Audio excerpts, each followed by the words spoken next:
संदीप सिंह जो है 2018 के अंदर एक माइनर यौन शोषण के मामले में, एक विशेष एक्सक्लूसिव बता रहा हूँ, पूरी मीडिया में कहीं नहीं रिपोर्ट है, अप्रैल 2018 के अंदर एक माइनर यौन शोषण के मामले में मॉरिशस के अंदर पुलिस ने डिटेन किए थे संदीप सिंह। उसकी जी न्यूज़ की वेबसाइट पे ये रिपोर्ट पड़ी हुई है और भी कई न्यूज़ चैनल्स पे जाके देखिए आप। बताइए किसने उसका रिकॉर्ड खंगाला? ये क्या इन्वेस्टिगेशन कर रहे हैं भारत के चैनल? जो सीबीआई लेके आ रही है कुछ चैटों को, उनको ही दिखा रहे हैं, अपनी इन्वेस्टिगेशन कर रहे हैं लोगों की। बताइए आप। दिशा सालियान जो इसकी पूर्व मैनेजर थी, उसकी 8 जून को हत्या हुई है।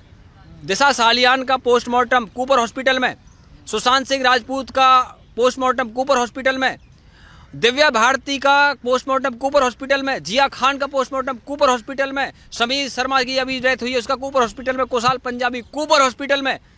अरे सबके पोस्टमार्टम कूपर हॉस्पिटल में हो रहे मेरे भाई। और आपको एक बात बता दूं जितेंद्र बाबू, इनका क्रिमिनल माइंड है, इनके मेंटरों का।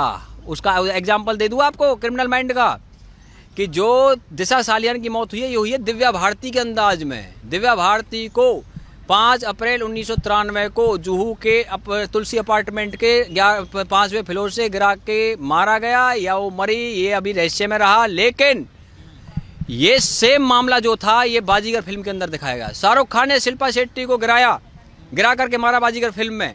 ये फिल्म जो रिलीज हुई थी 12 नवंबर 1993 को, और दिव्या भारती की डेथ हुई है 5 अप्रैल 1993 को, यानी उसी साल में ये फिल्म रिलीज हुई है बाजीगर। और इस फिल्म की स्क्रिप्ट किसने लिखी है पता आपको? रॉबिन भट्ट, जो कि महेश भट्ट के भाई हैं। और रॉबिन भट्ट जो है वो उसकी मदर थी, हिंदू माँ से है वो, और जो महेश भट्ट है वो मुसलमान माँ शिरीन मोहम्मद से है। इनके जो पिताजी थे नाना भाई भट्ट, उसकी 2 वाइफ थी, एक हिंदू वाइफ थी हेमलता, जिसके बेटे रॉबिन भट्ट जिसने बाजीगर फिल्म की स्क्रिप्ट लिखी है, और दूसरे जो उसकी वाइफ थी नाना भाई भट्ट की, वो कौन थी? शिरीन मोहम्मद, जिसके बेटे महेश भट्ट हैं। और महेश भट्ट कश्मीरी पंडित है, नाना भाई भट्ट। उनको कश्मीरी पंडितों की आवाज़ उठानी चाहिए थी, लेकिन उन्होंने कश्मीरी पंडितों की आवाज़ नहीं उठाई। बॉलीवुड के अंदर ये कहते हैं ना भाई वहाँ पे इनका कहाँ से इनको माफिया बता रहे हो, मैं बताता हूँ माफिया को बता रहे, सबूत लो।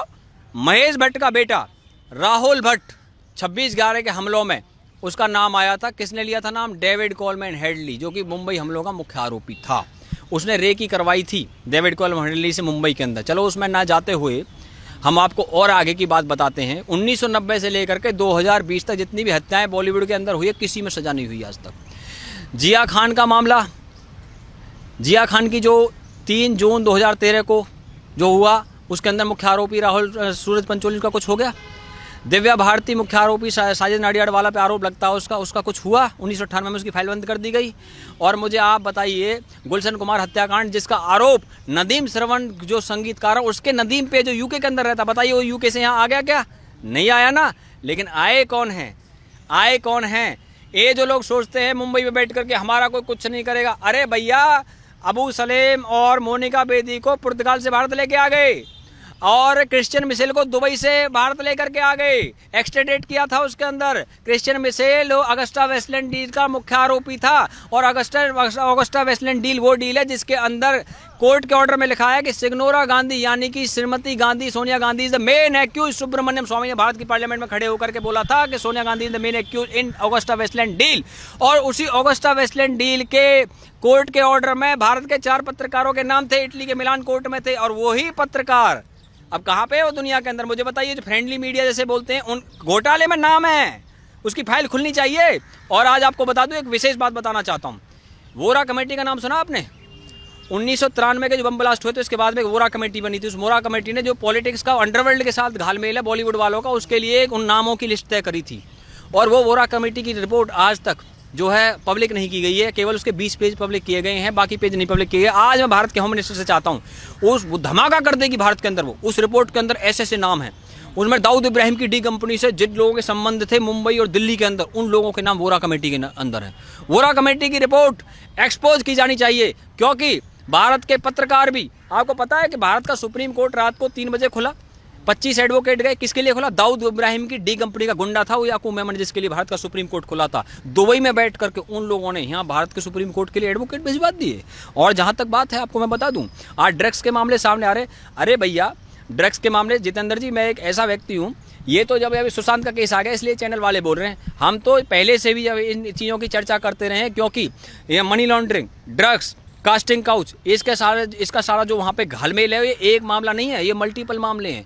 मल्टीपल मामले कैसे, उदाहरण के साथ बता देता हूं। बंटी सचदेव कॉर्नरस्टोन कंपनी का सीईओ, कॉर्नरस्टोन कंपनी के अंदर दिशा सालियान काम करती थी, कॉर्नरस्टोन के अंदर ही श्रुति मोदी काम करती है। जो ये श्रुति मोदी है ये एक्स मैनेजर है किसकी, सुशांत सिंह राजपूत की। और श्रुति मोदी जो उसके अंदर मैनेजर रही है, तो कॉर्नरस्टोन की जो कंपनी का मालिक है बंटी सचदेव, उसको कल इंटेरोगेट किया सीबीआई ने। बंटी सचदेव की जो बहन है सीमा सचदेव, वो सोहेल खान की वाइफ है और उनके अरबाज खान के संबंध है, ह्यूमन के साथ संबंध है बंटी सचदेव के। बंटी सचदेव जो है वो विराट कोहली, केएल राहुल, रविंद्र जडेजा, युवराज सिंह, इनके ब्रांड को मैनेज करते हैं। सानिया मिर्जा का मैनेज करते हैं। हरियाणा की जो जाट छोरी विनेश फोगाट है उसका ब्रांड मैनेज करते हैं। और इसकी जो कंपनी है कॉर्नरस्टोन, उसकी वेबसाइट पे जाइए, वो कहते हैं किंगडम ऑफ 7 ड्रीम्स, यानी किंग ऑफ 7 ड्रीम्स, जो 7 किंगडम्स का मैं किंग हूँ, ऐसा उसके वेबसाइट के अंदर लिखा है। तो उसको इंटेरोगेट किया गया है। तो उसका जो क्रिकेट, बॉलीवुड, पॉलिटिक्स, तीनों जगह मामला है। और आज जो ड्रग्स के बड़े बड़े पेडलर निकल रहे हैं, मैं आपसे पूछना चाहता हूं, जो वर्ल्ड के अंदर ड्रग्स का सारा कारोबार चलता है, आज से थोड़ी चलता है, ये तो बहुत लंबे समय से चलता है। लेकिन आज जो भारत सरकार की जो एजेंसी है जिसका नाम है नारकोटिक्स कंट्रोल ब्यूरो, तो नारकोटिक्स कंट्रोल ब्यूरो जो वहां पे गई हुई है, होम मिनिस्ट्री को रिपोर्ट करती है, सीबीआई पीएमओ को रिपोर्ट करती है, ईडी फाइनेंस मिनिस्ट्री को रिपोर्ट करती है। आज भारत सरकार का पूरा तंत्र आज वहां पे इन सब चीजों को निकालने में लगा हुआ है। और जितेंद्र जी, आपको एक बात और बता दूं, मैं अगर मैं आज चर्चा कर ही रहा हूं तो देखिए, इसमें 6 मार्च 2017 को करण जौहर ने लंदन स्कूल ऑफ इकोनॉमिक्स के अंदर बोला था कि कंगना रनावत को बॉलीवुड से आउट करो, she is playing women card and victim card. Exact quote कर रहा हूं उसके वर्ड को। अब आप मुझे बताइए, करण जौहर कौन है कंगना रनावत को बॉलीवुड से निकालने वाले? करण जौहर को क्यों चिढ़ हो रही है भैया इस चीज़ की? करण जौहर सबसे पहले इस बात का जवाब दें कि अप्रैल 2018 के अंदर उसके घर पे जो पार्टी हुई थी, उस पार्टी पे ड्रग्स की पार्टी बताया जा रहा है, उस पर आरोप लगे थे ड्रग्स लेने के। तो मैं आपसे जानना चाहता हूं, आप मुझे बता दीजिए कि करण जौहर की पार्टी में कौन कौन लोग शामिल थे? रणबीर कपूर था, अर्जुन कपूर था, मलाइका अरोड़ा थी, दीपिका पादुकोण थी, विक्की कौशल थे, उसके अंदर ये वरुण धवन था, शाहिद कपूर था। इस पार्टी के बाद में एफआईआर करवाई थी मनिंदरजीत सिंह सिरसा ने, जो कि है दिल्ली के अंदर एक बीजेपी के एमएलए। आप मुझे बताइए कि जब ये पार्टी सामने आ गई तो उसके बाद में मुंबई पुलिस ने उन पर कार्रवाई क्यों नहीं की? और मुंबई पुलिस के जो कमिश्नर साहब हैं वो तो बहुत अच्छे रहे पूरे जीवन में, वो बल्लभगढ़ से आ गए, फरीदाबाद में उनका गाँव पड़ता है।